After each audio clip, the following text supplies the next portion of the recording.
امیر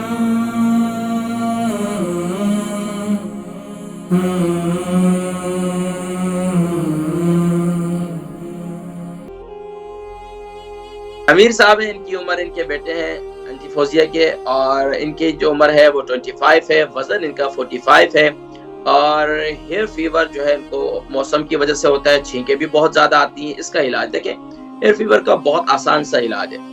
ایک تو یہ کہ جس چیز سے الرجی ہو اس سے بچا جائے۔ اچھا، یہ تھوڑا سا درختوں کی وجہ سے ان دنوں میں پھول وغیرہ لگتے ہیں، اس کی وجہ سے بھی لوگوں کو زیادہ الرجی وغیرہ ہو جاتی ہے۔ اس کا ایک بہترین علاج میرے پاس یہ ہے کہ دیکھیں آپ کیا کریں کہ ناک میں کلونجی کا تیل ڈالیں، بہترین علاج ہے۔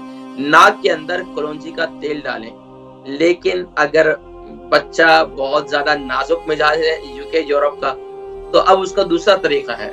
دوسرا طریقہ یہ ہے کہ ان کو اسٹیم دی جائے۔ اسٹیم کس کی دی جائے گی؟ لونگ کی، اور اسی طریقے سے کلونجی کی، اور اسی طریقے سے بڑی الائچی جو ہے وہ لے لیں۔ اس کو پیسنا پڑے گا، اس کا پاؤڈر بنانا پڑے گا۔ آپ 2 عدد لے لیں، آپ مثال کے طور پر بڑی الائچی لے لیں، اس کے بیج نکال لیں، اور اسی طریقے سے تقریباً 6 عدد آپ 5 عدد یا 6 عدد آپ اس میں لونگ لے لیں، اور اسی طریقے سے آپ تقریباً یہ چیز، اور کلونجی لے لیں۔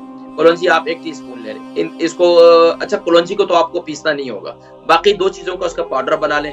پاؤڈر بنا کر اس کو، اس میں پانی کو خوب اچھی طریقے سے ابال لیں، اور اس کے اندر یہ ڈال دیں، اور اس کی اسٹیم دیں ان کو زیادہ سے زیادہ۔ اور دوسرا یہ ہے کہ ان کو یہ کہیں کہ اپنی ناک کو تر رکھیں، ناک کو تر رکھیں، ناک کے اندر خشکی پیدا نہ ہو۔ اور اس کے لیے کیا کہ کوکونٹ آئل بھی لگا سکتے ہیں، سرسوں کا تیل بھی لگا سکتے ہیں، کلونجی کا تیل بھی لگا سکتے ہیں، اور ویسلین بھی لگا سکتے ہیں، جو آسانی۔ ناک کو تر رکھیں گے تو انشاءاللہ یہ کیفیت نہیں ہوگی۔ اس کے علاوہ چھینکیں بہت آتی ہیں، پریشان نہ ہو، اس کے لیے کیا کریں، میرا قہوہ بنا کر دیں ان کو، یہ والا میتھی دانے کا قہوہ، صرف میتھی دانے کا، اور یہ میتھی دانے کے ساتھ آپ یہ بھی شامل کر سکتے ہیں۔ بچہ ہے نا یہاں کا نوجوان ہے تو پتہ نہیں شاید پیے نہ پیے، تو کیا کریں، میتھی دانے 1 ٹی اسپون لے لیں، اور 1 ٹی اسپون اس میں آپ پودینہ لے لیں، اور اسی طرح 2 عدد چھوٹی الائچی لے لیں۔ اس کا قہوہ بنا کر دیں، اللہ کے حکم سے انشاءاللہ افاقہ ہوگا انشاءاللہ۔